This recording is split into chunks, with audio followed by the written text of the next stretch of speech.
Good morning, good afternoon, good evening, whatever time you're watching, whatever time you're listening. Welcome to Your Onion podcast show. Today we have a very, very, very special guest. Her name is Liz McColgan. Some of you might recognize her, or anyone that's listening will recognize her name. And I won't say who she is. She can give her own introduction. Hello, Liz. Hello. Well, obviously, Liz McColgan was an athlete in the past. So I was Olympic silver medalist for the 10,000 metres in Seoul. I was world champion in 1990 in Tokyo. I won London Marathon, New York Marathon, Tokyo Marathons. I was world indoor record holder for the 5K. I had various world records from 8K, 5K, 10K, half marathon. And now I'm in Doha and I have my own business called Athletic Zones. So I'm now director of Athletic Zones. And can you just give us a brief insight into what you do at Athletic Zone? In Athletic Zones, we are a coaching and wellness company. So our main core of our company is a club called Doha Athletic Club, which I set up 5 years ago. And we are the only club in Doha that coaches boys and girls in the athletic skills. So it's not about how good they are, it's about them learning how to run, how to use the body. So we take kids from the age of 5 to 18, and that's going really, really well. And then we've got the flip side of that, where we coach adults that are all ultra runners, beginner runners, trying to lose weight. So again, it's not like a competitive club, it's about development. And so we've got the adult side of that as well. And then we've now started an events side of it. So we go into companies and we do like wellness days. So we take them out and do orienteering. We do workshops on nutrition and health, general well-being, learning how to use your mind more competent so that you become more confident and get better results out of yourself. So, there's a big mixed bag of everything that we do within the company now. Nice.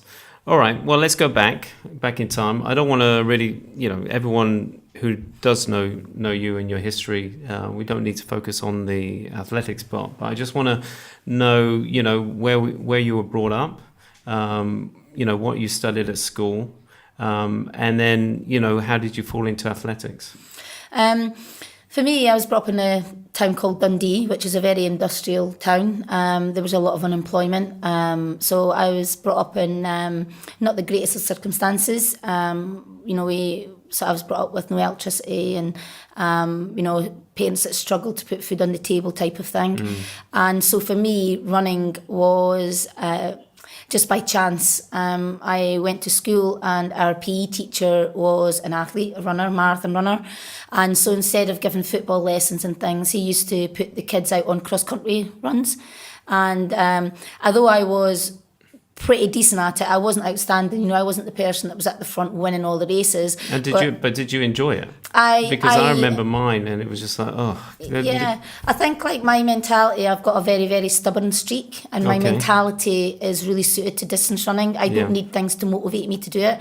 For some reason, I just click into it, and it's something that when I run, I feel at one with my body, which is a really odd thing to say, but there's a certain trait that just suits me for distance running. And I got into it through class running, and he saw that although I wasn't the fastest, I could just keep going and going and going, and I never seemed to tire. And I was always one of these sort of like fidgety kids that, I'd always run before I'd walk. I was all in a rush to do something, even though I wasn't doing anything. And so he just saw that kind of trait in me and took me under his wing. And obviously he saw things, weren't the best at home and whatever. So he used to sort of pick me up and take me to races and things like that, just to get me an introduction to it. Nice. And then his friend was the head coach at the local club. So they encouraged me to go along there. They let me join for free. They gave me training shoes. So I got, a lot of support, which probably a lot of other kids didn't get that were in the same situation as me. Yeah. But again, they just saw something in me. Like, even at the club, I wasn't the best. I was never the best growing up in Scotland. I was always making teams. So I'd always make like cross-country teams. If there was like 8 people picked, I'd be like maybe the 6th or the 5th. So I wasn't outstanding.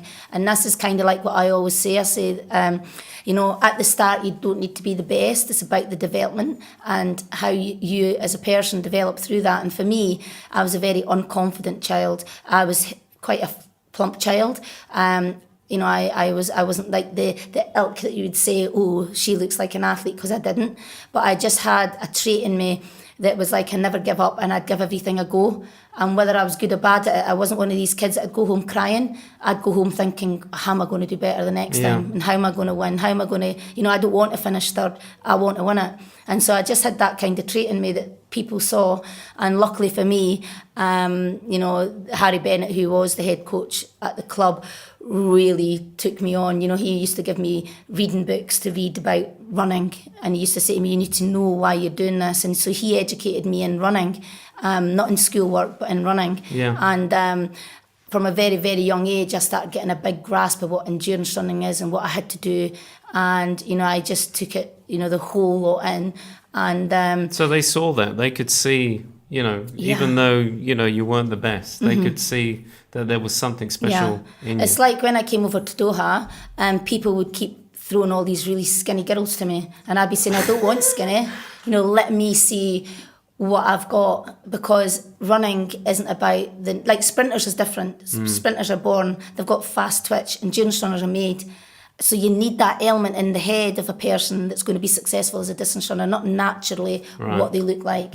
So for me, I think that's what Harry Bennett saw. He just saw a kid that was like, never give up. Whatever I throw at her, she's going to do it. And I'd question everything. Why am I doing this? What am I doing this for? Why am I doing? And I'd always question. So he saw there was a trait there that he could work with, and it was something that was a bit different from the other people that were better than me. And so he just stuck with me. And as they say, the rest is history. Like I really took it to heart, and running for me was like an escapism. Like, I had a lot of bother, not a bother in my family life. My mum and dad loved us and brought us up as well as they could, but it wasn't very good, the situation that they had. And they had 4 kids, and, I'd just go off and do things, and my mum and dad didn't even know I was doing it. And, one of the first races that I was running for about a year and a half, and I'd always say to Dad, oh, come see me run, come see me run. He'd never do it because my brother was a little footballer. So I was the youngest of 4, and so the football always was the thing for my dad. So when he came to my first race and he went to see the PE teacher, and he said to Phil, oh, sorry, I'm a bit late. Liz said she was running, so I thought I'd come down and see her. And so he was looking to see where I was, and he's like, has she ran? And Phil was like, no, she's like way up there and round the corner. That's the rest of the pack. And that was when my dad realised, oh, gee, she can run. And I was about 14, 15 then. So, So, and how was your schooling? Did you, were you okay at school as well? You know what? At school it was problematic because I came from, the wrong side of town. I was at a school where a lot of the kids were destructive. So even if you wanted to learn, it was really hard to learn. And because you came from Whitfield, it was kind of like we're just branded with that. So a lot of my education, especially in the younger years, although I was capable of learning and wanted to learn, a lot of the time you just didn't get the time to learn because of what was going on in the classroom. So I left school with no qualifications. I was sitting my O-levels we had back then, and there was an international race that came up, and it was to represent Scotland against England, Ireland and Wales, which for me was really important. And when I asked for time off to go and do it, it was exam time. They said that I couldn't take my time off. So I opted to run rather than sit my exam, which, that's not the smartest thing to do, looking back on it. But, my running was everything, and it was all I had in my life. So I opted to go and run. And whether it's good or bad, was it the right advice? Would I say that to kids today? Probably not. But for me, I ran really, really well. And then I got offered a scholarship to the States. But in saying that, I left school at just before my 16th birthday. And I worked in a jute factory for a year. Back then there was a thing called the YTS scheme, which took 15 and 16-year-old kids away from school and gave them experience and whatever. And you worked for like a quarter of the wage. It was like £23.50 for a full day's work. So I was trying to run. I was getting up at 5 o'clock in the morning, trying to train, going and working in not a nice environment because it was a jute mill, where there's oil and dust and dirt. Jute mill? Jute is the backing of carpets, the sort of like the Oh, like a lining. Lining the back of a carpet. Yeah. It's kind of like a hard string. Yeah. Well, and they make like sacks. I don't know if you, it's Yeah. probably before your day, like the potatoes used to be I put know. in a sack. You sort of do a sack race. Yeah, in one of the, Then absolutely. that Okay. was the kind Right. of fabric. It's like Yeah. it's like a string, but it's like a fabric. Yeah. And it's twined, so it's actually on looms, so it's actually sewed together, if you know what I mean. Right. So it's all oil and dust flying everywhere. So it wasn't a great environment, and I'd work a full day, and then I'd go and meet Harry at night. So it was tough as a 15 and 16-year-old trying to do that. And how long did you do that? I did it for over a year, and luckily for me, because I started to run well from that race, I did get offered a scholarship. But because I left school, I didn't have the qualifications to get in, so I had to sit an SAT test, which showed that you were educated to high school diploma, which is like in America. And I passed that easy. And so then I went to the States. And it wasn't until I went to the States that I realised that, you know what, I really enjoy education. It was something that was like a second chance. Yeah, you had a platform. I actually got an opportunity to learn. Yeah. And whereas I hated English, I actually grew to love English. I love poetry, I love writing. And it's something that was alien to me all through my education. So, for me, I was really lucky. Although I went to run, I actually got an education as well. And, I did sports business degree with a minor in sports injury because I was always interested in how do I patch myself up. So I did a minor in that. So I learned about taping and strapping. Oh, wow. And that's really helped me as an athlete as well because, as a coach, you kind of you're a jack of all trades when you're a coach to an international athlete. You're a massage therapist. You're sort of playing with the coaching side of it as well as their mental well-being as well. So you're like a psychologist. You're everything. Sometimes cook as well. You know. So I learned skills that really adapted as a coach as well when I stopped running myself. If you know what I mean. So yeah. Yeah. So when you stopped running, what was your focus after? How did it feel when you stopped running? Were you excited about, it was the next chapter in your life or? Well, because of my background, I always, even when I started earning money as an athlete, I always knew there would be one day where I couldn't do it. So I invested quite wisely. Oh, really? I went into property as soon as I started earning anything. Yeah. And I set up a trust fund for myself, so when I retired, that I had something to fall back on. Yeah. Because I say that to all youngsters, like, even though you're really driven in the career path that you choose, it doesn't always work out. So you've always got to have a B plan. No, and I've always grown up with that sort of idea. So for me, when I retired, I was a very, very, very high drive athlete. Like I did a lot of miles. Like I would run 140 miles a week when I was doing the marathon, running 3 times a day, not just twice a day. So, it was a lot of impact on my body. And I was really, really lucky that I didn't get injured throughout my career. And then over the latter side of it, when I was about 32, I started getting a lot of problems with my feet. And I went and sort of got advice on it, and arthritis had started in the joints, and I think it's more a genetic thing because my sister's got it as well. Yeah. So for 4 years I totally ignored it, and I was just like manage it as best I could, and I was running with a lot of pain, and getting a lot bit by bit. It was starting to get uncontrollable, whereas I could control the pain and, do certain things and it would ease, it just got worse and worse and worse. So I got to the point where I was just walking and limping and whatever. So I went and seen a specialist, and unfortunately for me, because I did ignore it, I created an ulcer in my bone. Oh. And the sort of big toe joint was completely wrecked, and I'd cracked and rotted the bone from the joint up to the tip. So I was more or less told, you have to go and get this operation. And the guy says, go and get an operation, 6 weeks you'll be out and you'll be totally fine. Went and got the operation, 15 operations later, 5 skin grafts, a removal of the toe. It was just removal a disaster. Of the toe? Yeah, some very, very smart people out there, yeah. My toe was completely ruined, and it got to the point where the skin grafts weren't working, and I was in a hospital bed for 3 months. And we were just trying to close the wound, and it came to the stage where the big toe and the second toe were going to get amputated because it just wasn't healing and things. And I then met this great guy who came up with a fantastic idea, and he's just thought, okay, like, we'll take bone from your hip and we'll sort of put, like, so there was like a little cage that was put into my foot. The skin graft took the fifth one, closed all the wound up, and for a year I was in a plaster cast. And luckily, you know, he created what I would call is like a rocker. So the bone from the hip is kind of created like a stub of a toe. But it allows me to sort of, it's fused. Right. So, and all my nerves were rerouted under my foot. So I'm able to walk, but I don't really use that side of the foot anymore. So I kind of use my 3 outside toes. So I can't wear stilettos or anything like that because my foot's fused and I can't bend it.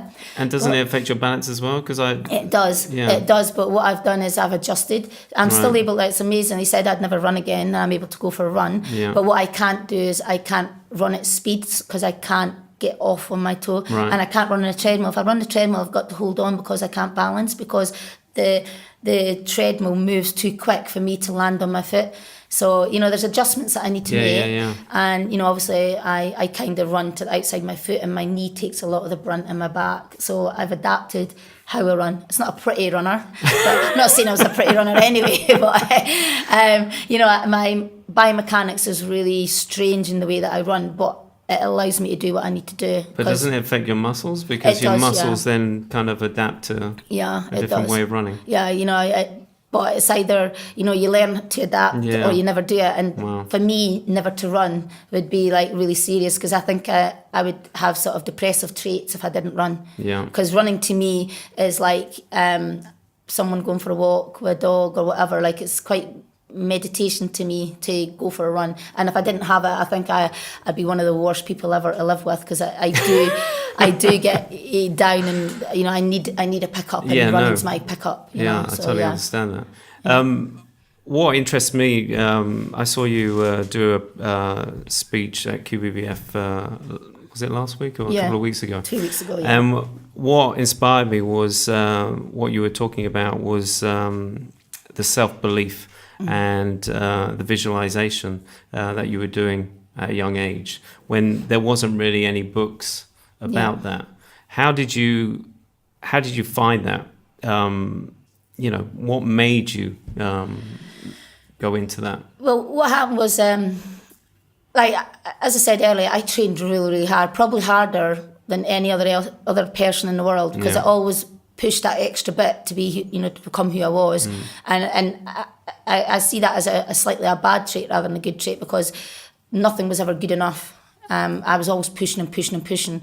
And for me, as a child, I was really, really unconfident. So I'd do these like amazing sessions, go to a race and be like, oh yeah, I'm going to win it. And I'd see someone that might have bright yellow spikes on and think, oh, she must be good because she's got bright yellow spikes. And it would eat away at me and it would make me really unconfident again. So, you know, sitting on the bus going to the race or in the car, I'd be like the most confident person ever. Step outside and within half an hour, I was down. You know, from going, I'm going to win the race, I'd be like, oh, I'm going to be 4th or 5th because like, oh, she looks like really athletic, so she's going to beat me. So I always let outside external things bring me down when it was most important. You know, when you had to be strongest and ready to go and nothing to affect you, I would always let outside things affect me. So I got to the stage where, you know, I sat myself down and I thought, you know, I'm doing all this running and I know nobody's training as hard as me in the world. Why am I letting other things affect me? So I had to learn skill sets to stop it. And so for me, visualization, and I don't know how I fell onto it. I think again it's just something that, you know, my head does. Something inside, you know, I'm quite a stubborn, strong-willed person. So I started rehearsing every night and every morning before I went to bed, when I got up in the morning, so that I would reinforce, you know, nobody is better than me. I'm the best. I'm going to do it. And, you know, it's not even about being the best. It was about being the best performer because you're never going to win every race. And, you know, you're not going to be, you know, like sometimes Lady Luck is be on your side, and whatever side of the bed you get out in the morning, because there are other people that are putting together programs and training hard and whatever. So you're not guaranteed to win. But what I needed to do was guarantee that I gave my best performance on that day, whatever that be. Yeah. So I started rehearsing how I could beat these people. So what I did was I didn't want to identify anybody, because if you identify one person being your rival, then you're always going to dwell on that person. Yeah. And for me, that was a negative thing. So what I used to do was I used to rehearse my race, and I used to rehearse it in the way that I was at the worst case scenario, where I felt at my worst. I was last place. How do I pull myself up?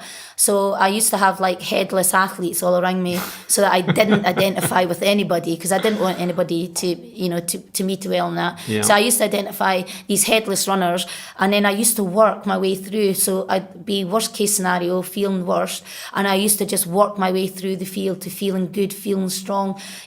Everybody feels tired at this point. You've got to get through it. And so I did a 10,000 metres on the track, which is 25 laps, so it's a lot of laps to play mind games with. So, you had to have a strategy on how are you going to feel at certain points. 5 laps, I've got 20 laps to go. You see 20 laps, how does that feel? So I used to just talk my way through my race. And, when I used to go into the race, the laps would go by so quickly, because I just had rehearsed it in my head so many times, and that it was just a way that I developed for me to be successful. It might not work for everybody, but for me, I had to be strong-willed from start to finish. And if it meant that I still had to believe that I was capable of winning when someone was 50 metres ahead of me, then I had to have that strategy in my head. Yeah. Nothing could be negative about it. So that's kind of like what I practiced morning and night. And just for me, for confidence, in athletics, before you go into a race, you've got to go into a call room 20 minutes before your race. Now, everybody that you're racing against, all your rivals, are all in that call room. And if you go in and, you sit there and you think, oh, Ingrid Christensen's there, or Greta Weitz is there, or, the world record holder's sitting behind me, it eats away again. Yeah. So I developed, before I used to go into the call room, before I even used to warm up, I used to put a bell on my head, a glass bell. What? A glass bell. Yeah, I just used to put it, I suppose you would call it a helmet, but it was the shape of a bell. I don't know why it was a bell. What, not physically or just mentally? No, mentally. I used to just put a glass bell on my head, and that signalled to me, it's time to do business, it's time to warm up, it's time to go. And I would literally walk past the world record holder and not even flinch, because I didn't see her. Yeah. But to me again, and then when I started to go, and for about 7 years I was really dominant. I was the fastest woman in the world, and when I went into a call room, people just used to gasp. It was like, oh, there's Liz, because my persona of walking in, because that's what I had to do. Yeah. So I used to go in, and people might think, oh, she's quite full of herself, or but airing grace there. But if I didn't do that, the negativity would affect me, as because of the way I was. So I used to be prepared. I'd be the one going in, and everybody would be like, oh, what's she going to do today? How's she going to run today? And that's the persona that I built up. But that's how I did it. I just used to put a glass bowl over my head, so that no negativity would come into me at all. That's fantastic. So with everything that's happened in your life, how have you taken that experience into your business? It's the same sort of mindset, isn't it? Because there's deadlines to be made, there's people to be motivated, and I want to get the best out of people. So what I do is, and it goes back to even the little kids at my club, I always look for the little kid that's got the difference. I don't look for the talented kid, because the talented kid will not be there in 10 years' time. I look for the kid that's got a spark that I know I can help, and that's what motivates me. And I work in a very motivated field. My paths have crossed lots of inspiring kids and adults as well. Yeah. And I think that I'm very fortunate that I'm in the field that I'm in. But because of the success that I had and the disappointments that I had and how I've dealt with the disappointments, I think that those traits can be moulded into anything. It doesn't matter whether you're an engineer, a secretary, an athlete or whatever. In the business field as well, people need those traits. Like, if you've got a deadline and you're under stress, you've got to be able to be confident, go into a boardroom and not be undermined by anybody, but to deliver what you believe in. Yeah. And I think that everybody can get little traits, not maybe in the same format or as intense as what I had to do, because obviously I was competing in the spotlight with the best in the world, but you've got that sort of thing to deal with in the business world as well.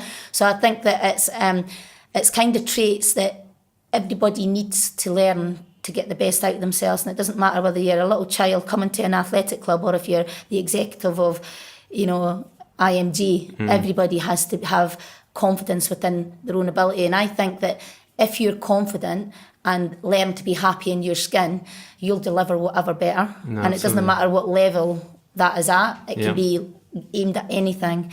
And so that's kind of like what we try to do in Doha. We're here and we're trying to inspire people, but inspire them to be what they need to be and not what they perceive everyone else thinks they should be. No, absolutely.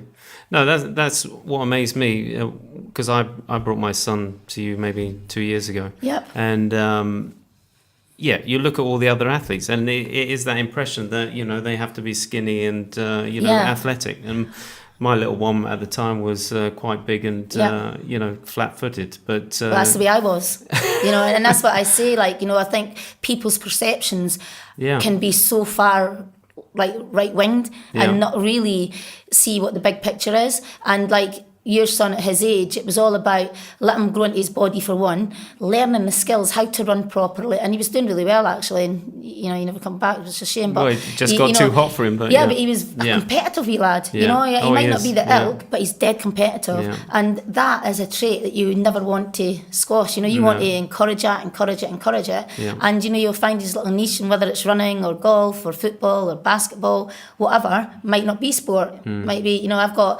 got a daughter who is the youngest of 5 kids, and she's not into running. And it's like, how can you not be into running if you're a McColgan? We've got 5 kids, you should all run. But no, it's not her trait. But she's really good at maths. She loves reading a book. Yeah. So we encourage her, to do the piano. And so she's going to be successful in a different way. But it doesn't mean to say that, the traits aren't there. Because she is quite a stubborn kid as well, but she just doesn't like running. So so we accept that. But we find, what do you like? And what she does like is art and music. And so we encourage her. And we encourage her to be a confident girl. And she is a confident girl.